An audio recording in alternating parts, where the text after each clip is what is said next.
नमः सानुस्थापिततार्क्ष्याय नमः तार्क्ष्याचलनिवासिने नमः मायागूढविमानाय नमः गरुडस्कन्धवासिने नमः अनन्तशिरसे नमः अनन्तक्षाय नमः अनन्तचरणाय नमः श्रीशैलनिलजाय नमः दामोदराय नमः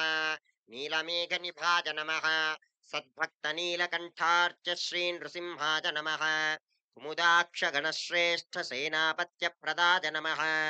दुर्मेधप्राणहर्त्रे नमः क्षत्रियान्पकरामाय नमः मत्स्यरूपाय नमः पाण्डवारिप्रहर्त्रे नमः श्रीनिवासाय नमः श्रीगोविन्दाय नमः नानाविधपरिमलपत्रसुपुष्पाष्टोत्तरशतनामार्चनं समर्पयामि धूपमाग्रापयामि प्रत्यक्षदेवं दर्शयामि చెప్పు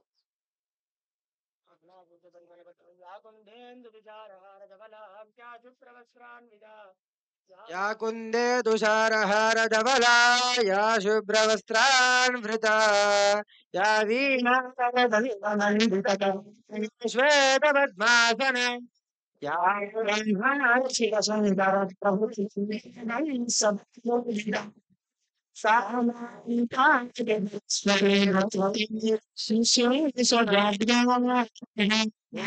लक्ष्मी देवतायै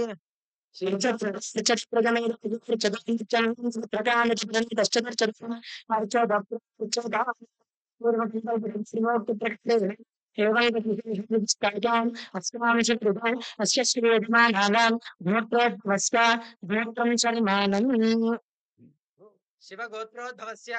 మీ పేరు చెప్పండి नताशा सिंह नाम सकलमानः सद्भां स्वानां क्षेमस्थ्यो दैर्यवीर्य विद्यावदाय हे आदरारोग्य अष्टौ स्वर्गविवर्ते सज्जर्ते इष्टराम्यात् उद्दर्भनीराञ्जात् सिद्धर्दन्न श्री महाकाली श्री सरस्वती दुर्गा देवता सर्वभूति नूतना चलनचित्रा प्रारंभ सज्जनगोधा सकल कार्य सिद्धर्दौ सकल सरस व्यक्तिदोषमर दोष जन आकर्षण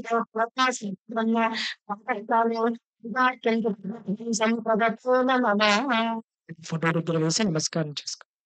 ओम भगवतो फलेन भगवतो वीर्येण भगवतस्तेजसां भगवतः कर्मणां भगवतः कर्म करिष्यामः भगवानेन स्वनीयाम्य स्वरूपसिद्धि प्रवृत्ति सशेषतैकरेण अनेनात्मसकृतभावेन स्वकीय कल्याणार्थमसि प्रार्थनाराधनं च करिष्ये ओम ध्रुवं देराजावरुणो ध्रुवं देवो बृहस्पतिः ध्रुवन्तेन्द्रश्राशिघ्नराष्ट्रं धारयतां ध्रुवं संपूर्ण श्री महालक्ष्मी देवता अनुग्रह कटाक्ष फल सिद्धिरस्तु तथास्तु